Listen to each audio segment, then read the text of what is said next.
In 2005, Hurricanes Katrina and Rita destroyed over 850,000 homes.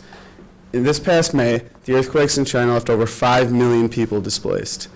With disasters like this occurring year after year, there's a constant demand for relief structures for those families that lost everything. To solve this issue, we designed a structure that is cost-effective, recyclable, easily scalable, and seamlessly integrates into disaster relief efforts currently in place. We call it the Pallet House. The Pallet House is a dual-purpose shipping pallet that also serves as disaster relief housing. Typically, once normal pallets are shipped to a destination, they're either burned or discarded on site. What differs with the Pallet House is that once it arrives to the destination, it can easily be converted into a disaster relief shelter. Packaged within the frame are all the tools and materials necessary to construct the shelter. Some of these items include the canvas to cover it, 7 metal joints, 3 spikes, guy wire, and 1 screwdriver.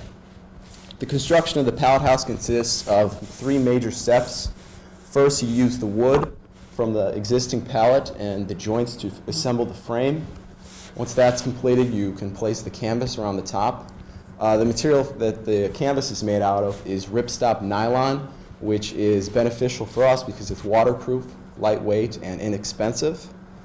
Last, the pallet house needs to be secured to the ground using the spikes and guy wire.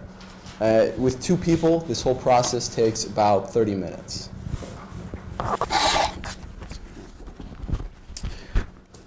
So because we are basically creating our product out of something that no longer has any value, the shipping pallet is usually destroyed or burned on site after it's served its purpose.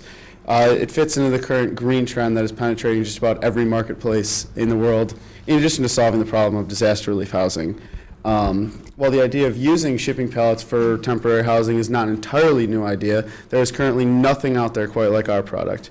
Current designs call for 10 to 30 pallets to construct a structure that houses the same number of people that ours will house with just 1. In addition, ours requires all the necessary tools included with it to turn that pallet into relief housing. So, all you need is 1 pallet and you're good to go. We're going to set up our company as a for-profit business. With 2 streams of revenue. We are currently pursuing a patent on the idea so that we'll be able to license this technology to the pallet providers already working with disaster relief organizations. And we are also formulating a business plan to manufacture the pallets ourselves and then deal directly with the disaster relief coordinators and their suppliers.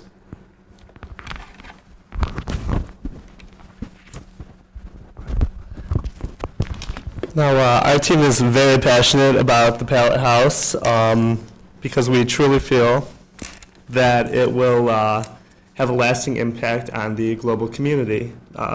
Back in Hurricane Katrina, in the wake of that, they used truck trailers, which seemed like an all right idea at the time, but it turns out the ventilation systems leaked toxic gases, and now 14,000 trailers are sitting there unused.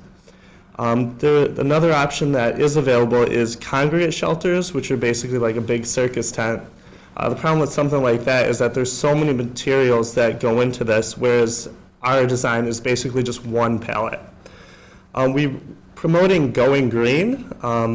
Basically, obviously the pallet's made of wood, so it's going to be biodegradable. So instead of burning these pallets, which will release CO2 into the atmosphere, causing greenhouse gases, we're just going to basically use them twice as a dual purpose, 1 for the shipping pallet and also then obviously for the house.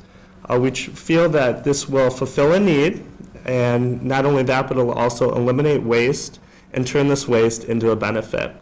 We're improving the lives of others by providing 1 month of temporary housing, and our main objective of this whole Pallet House project is that we are helping those in need.